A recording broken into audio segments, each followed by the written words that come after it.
మీరు ఏ లాంగ్వేజ్లో కూడా అల్లా అని చెప్తే మీ మీద కరుణ చూపించేవాడు అల్లా. ఎందుకంటే విశ్వ సృష్టికర్త. పిచ్చోడు ఏమంటాడంటే నేను శివుడు అని పిలుస్తాను. అక్కడికి నా మాట వినండి సార్.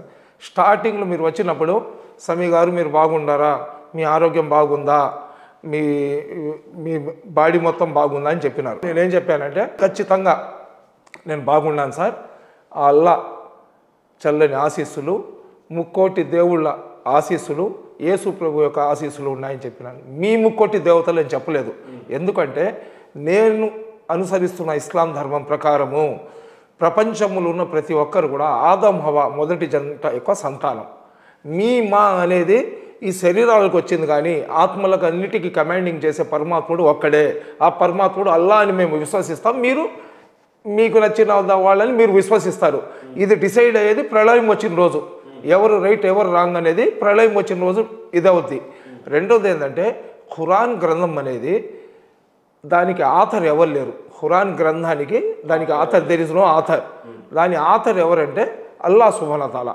అతను జిబ్రయిల్ అమీన్ ద్వారా వహీ పంపిస్తుంటే మొహమ్మద్ ప్రవక్త గారు చెప్తే వేరే వాళ్ళు రాస్తుండారనమాట. ఆ విధంగా ఆస్మానీ కితాబా అంటే ఆకాశం నుంచి వచ్చిన బుక్లు 4: జబూర్, తౌరాత్, ఇంజిల్, ఖురాన్. సరేనా? చివరి గ్రంథంలాగా, చివరి దైవ గ్రంథంలాగా ఖురాన్ని అల్లా పంపించాడని మా విశ్వాసం. నా విశ్వాసాన్ని మీరు విశ్వసించమని నేను చెప్పడం లేదు. నేను చెప్పే మాటల్లో కానీ వాస్తవం ఉంటే, నేను చెప్పే మాటల్లో కానీ మీకు నిజాయితీ కనబడితే అవునయ్యా దాన్ని నమ్మొచ్చు, నేను విశ్వసిస్తానని చెప్పి మీరు విశ్వసిస్తారు. నేను బలవంతంగా తీసుకొని పోయేసి వడుగులు చేసుకోబాకు, నువ్వు ముస్లిం అయిపోతే నీకు 3 పెళ్ళిళ్ళు చేసుకోవడానికి అవకాశం ఉంటుంది. నువ్వు మొన్న ఎవరో ఒక సినిమా హీరోయిన్ ఆమె భర్త దగ్గర నుంచి డైవర్స్ తీసుకోవడానికి ఇంకొక పెళ్లి చేసుకోవడానికో ఇస్లాం ధర్మంలో వచ్చి పెళ్ళి అయిపోయిన తర్వాత మళ్ళీ తన ధర్మంలో వెళ్ళిపోయింది. ఆ విధంగా ఏదైనా ఎవరైనా చేసుకోవడానికి మనకు ఎలాగ అనుకూలంగా కావాలంటే అలాగ అనుకూలంగా రాసి ఇచ్చేయమని చెప్పి రాయించుకుంటే దాన్ని మనం ఏం చేయలేము. కానీ ఏదైతే వాస్తవం ఉందో ఆ వాస్తవాన్ని మనం నమ్మాల్సిందే యాజ్ ఎ ముస్లింగా.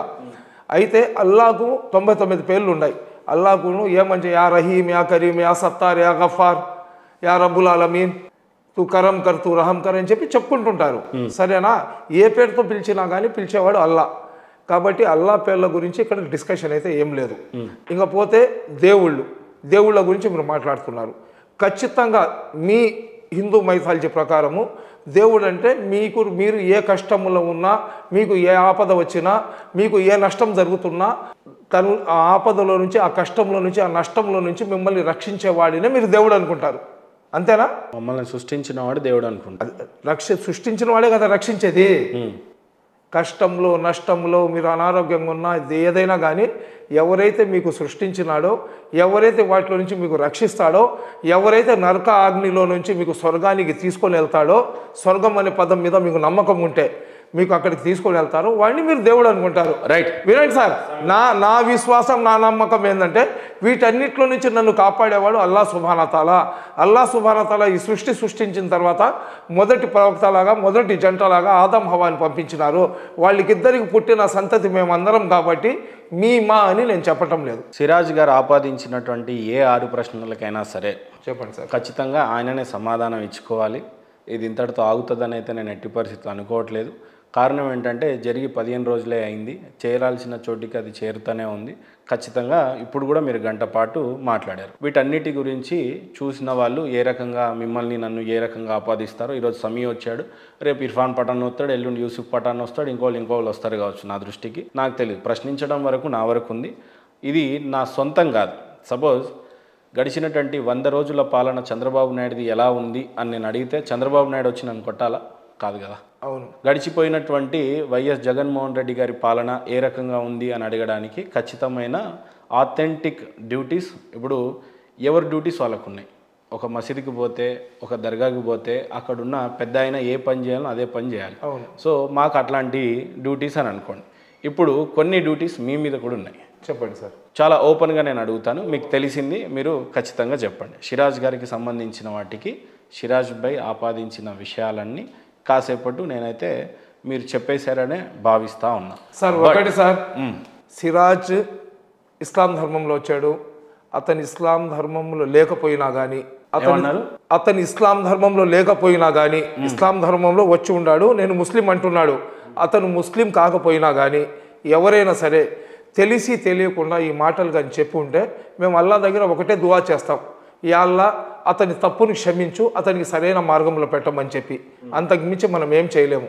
కానీ మా మనసుకు బాధ ఏంటంటే, ఏదైతే నేను ధార్మిక పండితుడిని, నాకు ధర్మాలన్నీ వడబోసేసి ఉన్నానని చెప్పుకునే వ్యక్తి అతను ఇంత అజ్ఞానిలాగా అతను మాట్లాడిన దానివల్ల మీ ఛానల్లో కొన్ని కోట్ల మంది దాన్ని వీక్షించినారు. కాబట్టి రెండోది ఏంటంటే ముక్కలుగా వస్తుంది. అది చూసిన ప్రతి ఒక్కరు ఏంటంటే, నేను కూడా నిజంగా హైదరాబాద్కి నేను రావాలా, మీ ఇంటర్వ్యూలో కూర్చొని నేనేదో ఇంటర్వ్యూ చేయాలని ఏం లేదు.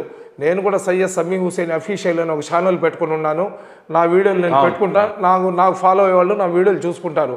కానీ నాకన్నా 1,00,000 రెట్లు మీ వీడియో పబ్లిక్లో వెళ్ళిపోయింది. కాబట్టి నా హిందూ సోదరులు అదేవిధంగా ఇస్లాం గురించి పూర్తి అవగాహన లేని నా ముస్లిం సోదరులు, లేదు వేరే ఎవరైనా కానీ ఇస్లాం ధర్మం గురించి అపోహలు పడకూడదని ఒక ఆలోచనతో ప్రవక్త అనేవాడు మనకు ఇక్కడ కూడా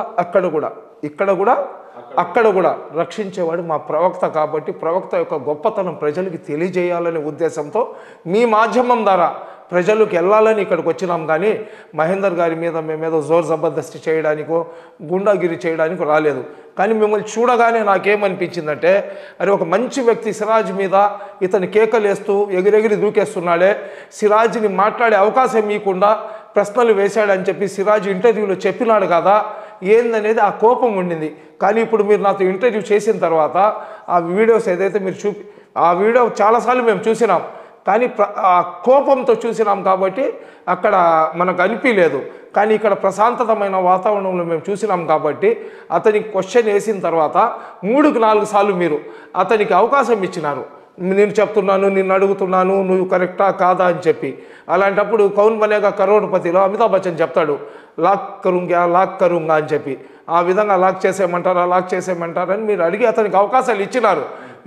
కాబట్టి ఇక్కడ ఏంటంటే, క్వశ్చన్ అడిగిన మహేందర్ది తప్పు కాదు, సమాధానం చెప్పడం చేత కానప్పుడు నాకన్నా పెద్దోళ్ళు ఉండారయా, ధార్మికంగా నాకున్న జ్ఞానం ఇంతే, బాగా తెలిసిన వాళ్ళ దగ్గర మనం తెలుసుకుందామని చెప్పి అతను చెప్పేసి ఉంటే బాగుండేది. అది అతను ఏ ఉద్దేశంతో చెప్పినాడో, అతను మంచి ఉద్దేశంతో చెప్పినాడా, చెడు ఉద్దేశంతో చెప్పినాడా, లేదా అతన్ని ఇక్కడ కూర్చున్నప్పుడు ఆ శైతాన్ ఏంటంటే అతనికి తప్పుదోవ పట్టించినాడా అనేది కానీ అది అల్లాహు ఆలం, అది అల్లా మీద వదిలేద్దాము.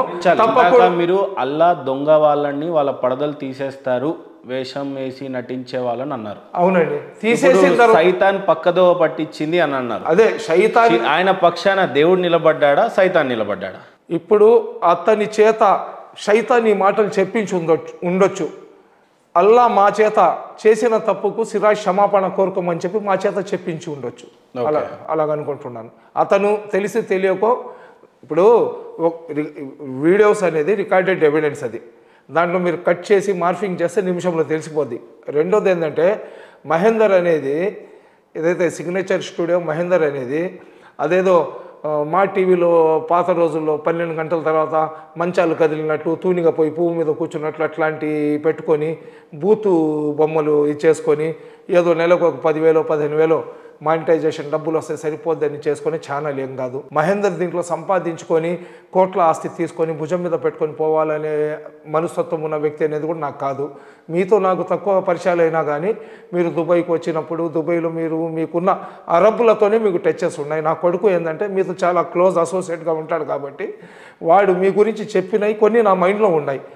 కాబట్టే మేము మిమ్మల్ని అడుగుతున్నాం, సరేనా? మీరు ఈ ఛానల్ ద్వారా మీరేం సంపాదించుకోవాల్సిన అవసరం లేదు. ఇంకొకటి నాకు తెలిసింది ఏంటంటే, ఈ ఛానల్లో ఏదైతే మీ ఇక్కడ ఇన్ఫ్రాస్ట్రక్చరు ఇక్కడ ఉన్న మీ స్టాఫ్ ఉందో, ప్రతి నెల 30 లక్షల రూపాయలు మీ చేతి డబ్బులు వేసి ఈ ఛానల్ని మీరు ప్రిస్టేజ్ కోసం కాపాడుకుంటూ వస్తూ సమాజానికి ఒక సన్మార్గంలో పెట్టాలా, కులమత రహిత సమాజాన్ని ఏర్పాటు చేయాలా, ఒక మనిషిని మనిషిగా ప్రేమించే విధంగా మనం సంస్కరణ తీసుకొని రావాలని మీరు ప్రయత్నం చేస్తున్నారన్న వాస్తవం కూడా నాకు తెలుసు. కానీ మీ ఛానల్ ద్వారా ఏదైతే ఆ ఇంటర్వ్యూ కొన్ని లక్షల కోట్ల మంది చూసినారు కాబట్టి వాళ్ళందరూ కూడా మీ ఛానల్లోనే దానికి సరిచేసింది లేదా వాస్తవం అనేది వచ్చిందనుకోండి, వాళ్ళు అర్థం చేసుకుంటారని మేము ఇక్కడికి వచ్చినాం. కానీ ఛానల్ మీదకి వచ్చి మహేందర్ని అడిగే బదులు సమీభాయ్ ఖచ్చితంగా సిరాజ్ గారిని అడుగుంటేనే బాగుంటుంది అనేది నా ఉద్దేశం. మీరేమంటారు? ఇప్పుడు మహేందర్ గారిని అడిగినాం, మహేందర్ గారు జరిగింది ఏందో మాకు క్లారిటీ ఇచ్చారు. మహేందర్ గారికి ఛానల్ ఉంది కాబట్టి సరిపోయింది. లేదు, సిరాజ్ గారికి కూడా ఛానల్ ఉంది. సిరాజ్ గారికి కూడా ఆయన ఛానల్ ఏదో ఉంది. ఆయన దాంట్లో ఏంటంటే వాళ్ళు రిహార్సల్స్ చేసుకొని ముందు ఒక స్క్రీన్ పెట్టుకొని ఆ చేత్తో వాళ్ళు ట్యాప్ చేసుకుంటూ అక్కడ చదువుతూ చెప్తుంటారు. కానీ మన వాళ్ళు ఏంటంటే ఒకటి మహేందర్ గారు ఒక పండితుడిని తీసుకొని వచ్చి అతనికి పాండిత్యం మనం చెప్పాల్సిన అవసరం లేదు. ఒక యాద్ ఆఫీస్ని తీసుకుని వచ్చి ఖురాన్లో ఆయత్ మేము అతనికి చెప్పాల్సిన అవసరం లేదు. ఇది ఎవరు వింటారంటే ఒక పండితుడు వచ్చి పండితులకు ఏం చెప్పలేడు. అతను వచ్చి పాండిత్యం తెలియని వాళ్ళ గురించి చెప్తారు, వాళ్ళకు కూర్చోబెట్టి చెప్తారు. ఈ ధార్మికంగా ఖురాన్లో ఆలిం వచ్చి ఏం చెప్తాడంటే ఖురాన్ గురించి తెలియని వాళ్ళకి అతను చెప్తాడు. ఇక్కడ నేను ముందే మీకు స్టార్టింగ్లో చెప్పినాను, ఏమని చెప్పినానంటే ఏదైతే మన బిడ్డలు ఉన్నారో వాళ్లకు ఉదయాన్నే లేయగానే ఫ్రెష్ అయిపోండి, స్నానం చేసుకోండి, మీరు ఆడ పోండి, పోతూ అదిగో అక్కడ దేవుడి పటం ఉంది, దానికి దండం పెట్టి బొట్టు పెట్టుకొని వెళ్ళిపోంటారు. ఆ దేవుడి పటానికి దండం ఎందుకు పెట్టుకోవాలా, బొట్టు పెట్టుకుంటే వచ్చే లాభం ఏంది, అది మనం ఏం చెప్పం. ఫాలో అయిపోయినమాట. అదే సరేనా. నేను చెప్పింది ఏంటంటే ముందు స్టార్టింగ్లో నేను చెప్పింది అంటే ధార్మికంగా ఖురాన్ ఏం చెప్తుంది, ఖురాన్లో ఉన్న మంచితనం ఏంది, అదేవిధంగా మీ పురాణాలు భగవద్గీత కానీ రామాయణం కానీ మీ పురాణాలు దాంట్లో ఉన్న మంచి ఏంది, అది ఏంది అనేది వాళ్ళకి చెప్పాలా. అదేవిధంగా బైబిల్లో ఉన్న మంచితనం ఏందని బిడ్డలకు నేర్పించాలా. దాని గురించి తెలియనప్పుడు ఇప్పుడు వచ్చేసి నేను అదే కదా చెప్పింది నేను, యజుర్వేదంలో 13వ అధ్యాయంలో 24వ శ్లోకంలో ఈ విధంగా రాసి ఉన్నారండి, దాంట్లో ఈ విధంగా రాసి ఉన్నారండి, ఉపనిష్పత్తులు ఇలాగ రాసి ఉన్నారని చెప్పి నేను కూడా చెప్పేస్తాను. మీరు నమ్మేయాల్సింది, ఎందుకంటే మీకు తెలియదు అది. నేను అదే అలాగే ఇస్లాం ధర్మంలో కూడా నేను 0.1% నాకన్నా 1,00,000 రెట్లు సిరాజ్ మంచి నాలెడ్జ్ కమాండింగ్ ఉన్న వ్యక్తి. అతను ఈ విధంగా ఎందుకు చెప్పాడు, అతను ఈ విధంగా చెప్పే పరిస్థితే లేదు, మీరు ఏదైనా మార్ఫింగ్ చేసి మీరు చేశారా అనే మేము ఇక్కడికి వచ్చినాం. ఇక్కడికి వచ్చిన తర్వాత దూత్ కా దూత్ పానీ కా పానీ అయిపోయింది, ఉన్న వాస్తవం ఏందని తెలిసింది. కాబట్టి సిరాజ్ గారిని కూడా ఖచ్చితంగా అడుగుతాం. దానికి అతను క్షమాపణ, ముస్లిం సమాజానికి అతను క్షమాపణ చెప్పాలా, ఖచ్చితంగా దానికి క్లారిఫికేషన్ ఇవ్వాలా. రెండోది అతను మళ్ళీ కల్మా చదివేసి ఇస్లాంలో రావాలా. కారణం మొహమ్మద్ ప్రవక్త మీద విశ్వాసం లేనివాడు వాడు ముస్లిం కాడని చెప్పి 20 సార్లు చెప్పినాను మహేందర్ గారు. ఇప్పుడు 21వ కూడా చెప్తున్నాను. మొహమ్మద్ ప్రవక్త మీద నాకు విశ్వాసం లేకపోతే నేను ముస్లిం కాదు. ఇప్పుడు మీరు షియా అన్నారు, వాళ్ళు మొహమ్మద్ ప్రవక్తను నమ్మరు కాబట్టి దే ఆర్ నాట్ ముస్లిమ్స్, అంతే. వాడు ముస్లిం కాని వాడి గురించి నేను చర్చించుకొని ఏం లాభం. ఈయన కూడా షియా కావచ్చు మరి, దానికి క్లారిఫికేషన్ ఇచ్చుకోవాలి, అతనికి అడుగుతాం మేము. ఓకే, అడుగుతాం. దీన్ని ఇక్కడతో ఆపొచ్చా? మీరు ఇంకొక చాలా పెద్ద మాట చెప్పారండి, చాలా నాకు మనసుకు బాధ కలిగింది. అదే ఆ ఒడుగు గురించి ఏదో మాట్లాడుతూ ఏందండి మీరు ఏదో కిందది కోయించుకుంటే ముస్లింలు అవుతారా అని చెప్పి ఆ వర్డ్ ఏదో చెప్పండి, ఇలాగ చెప్పారు. సున్నతి చేయించుకుంటే అలాగే చెప్పలేదు, కింద కోసుకుంటే ముస్లిం అన్న కింద చెప్పారు. సరే ఏమన్నానో మీరు చెప్పండి, నాకు గుర్తొస్తుంది. బహుశా నిజంగానే హానెస్ట్ మీరు బాగా కోపంలో వచ్చేసి, బాగా ఉద్రేకంలో వచ్చేసి సున్నతి ఆ డిస్కషన్ జరిగేటప్పుడు కింద ఉన్న చర్మం కోయించుకుంటే ఇప్పుడు కాస్త చరిత్రని మీ గురించి అడగని, ఎందుకంటే ఈ మధ్యకాలంలో ఛానళ్ళు పెట్టి చాలా అగ్రెసివ్గా మంచి పనులు చేస్తున్నారు. కొన్ని చాలామంది మెప్పు పొందుకునే పనులు కూడా చేశారు. ఉదాహరణకి మొన్న క్రిస్మస్కి పోయారు, కేక్ కట్ చేశారు, అది చాలా బాగా నచ్చింది నాకు. మొన్న రీసెంట్గా వినాయక చవితికో ఆ టైంలో కూడా మీరు వెళ్ళి చాలామందికి చాలా మంచిగా ఉన్నారు, కలిసిమెలిసి అయితే చాలా బాగున్నారు. అయితే భారతదేశం అనగానే అఖండ భారత్ని మౌలానా ఆజాద్ గారు కలలు కన్నారు. ఆయన ఒక ముస్లిం. అంతేకాకుండా వాళ్ళు వచ్చినటువంటి 4 ఫాదర్స్ సౌదీ నుంచి వచ్చారు, వాళ్ళ 4 ఫాదర్స్ మొత్తం సౌదీ నుంచి వచ్చారు.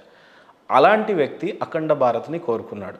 ఈ భారతదేశం అంతా కూడా ఒకటిగానే ఉండాలి, విడిపోవడానికి వీల్లేదు అనేసి అని అన్నారు.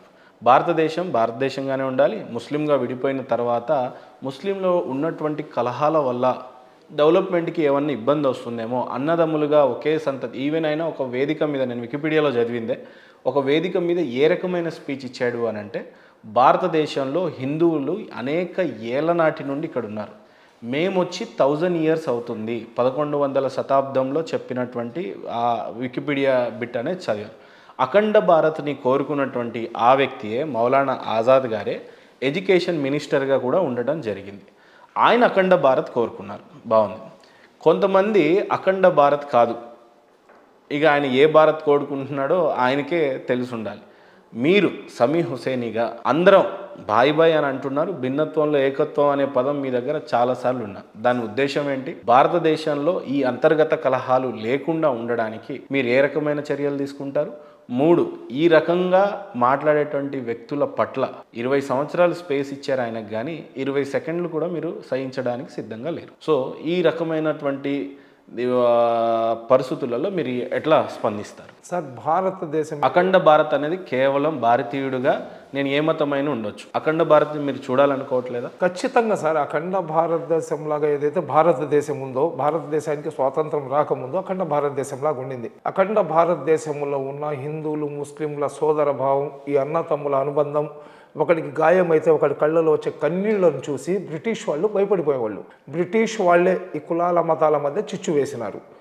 హిందువులు ముస్లింలు సున్నీలు షియాలు, అదేవిధంగా వైష్ణవులు, సరేనా, శైవులు వైష్ణవులు అని చెప్పి మనలోనే తెగల్ని తీసుకుని వచ్చినారు. తర్వాత ప్రతి మనిషికి ఏంటంటే ఆధిపత్యం చెలాయించుకోవాలనే కోరిక ప్రతి మనిషిలో ఉంటుంది. వాడికి ఈగో ఉంటుంది అనమాట. 10 మందిలో నేను సపరేట్గా కనబడాలా, 10 మంది నాకు చూడాలా, 10 మంది నా గురించి గొప్పగా చెప్పుకోవాలని ఇది ఉండే మనస్తత్వము ప్రతి మనిషిలో ఉంటుంది. కొందరిలో తక్కువ ఉంటుంది, కొందరిలో ఎక్కువ ఉంటుంది.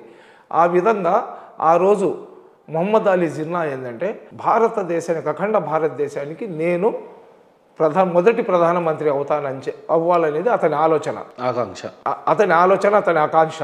అదేవిధంగా నెహ్రూ గారు కూడా ఏంటంటే నేను కూడా ఈ అఖండ భారతదేశానికి, స్వతంత్ర భారతదేశానికి మొదటి ప్రధాని అవ్వాలనేది అతని ఆలోచన ఉన్నప్పుడు దానికి బ్రిటిషర్స్ కొద్దిగా ఆజ్యం పోసి ఏదైతే కాశ్మీర్లో నిలబడి స్పీచ్ ఇస్తే కన్యాకుమారిలో ఉన్న ముస్లింలలో చలనం వచ్చేది పాత రోజుల్లో.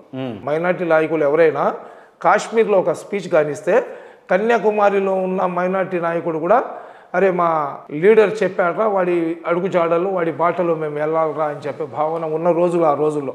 ఏది భారతదేశ స్వాతంత్ర పోరాటానికి ముందు జరిగిన రోజుల్లో నేను చెప్పేది. అదేవిధంగా మహాత్మా గాంధీ గారికి అనుసరించే వాళ్ళు ఉండేవారు, సుభాష్ చంద్రబోస్ గారికి కూడా అనుసరించే ఉన్నవాళ్ళు. ఈ అఖండ భారతదేశం, ఇక్కడ ఉన్న సంస్కృతి, ఇక్కడ ఉన్న సోదర భావం మీద ప్రేమ కానీ లేకపోతే జై హింద్ అని నినాదం ఇచ్చింది కూడా ముస్లింలే. భారతదేశానికి త్రివర్ణ పతాక ఏదైతే డిజైన్ ఉందో చేసింది కూడా ముస్లింలే. క్విట్ ఇండియా ముద్ద ఉద్యమం పేరు తీసుకుని వచ్చింది కూడా ముస్లింలే. అదేవిధంగా ఈ దేశ స్వాతంత్రం కోసం హిందూ సోదరులతో సమానంగా ప్రాణ త్యాగాలు చేసి గేట్వే ఆఫ్ ఇండియాలో 60,000 మంది ముస్లిం ఆలింల పేర్లు రాయించుకుని కూడా ముస్లింలే. స్వాతంత్రం అనేది ఏ ఒక్క ధర్మము, ఏ ఒక్క వ్యక్తి, ఏ ఒక్క కులం, ఏ ఒక్క మతంతో రాలేదు. ఈ మా పెద్దల త్యాగ ఫలితాలు. మాకు స్వాతంత్రము వాళ్ళందరూ కూడా వాళ్ళ సర్వస్వాన్ని నాశనం చేసుకొని ఈ దేశం సస్యశ్యామలంగా ఉండాలనే ఒక ప్రయత్నం ఏదైతే వాళ్ళు చేసినారో ఆ ప్రయత్నంలో సక్సెస్ అయింది.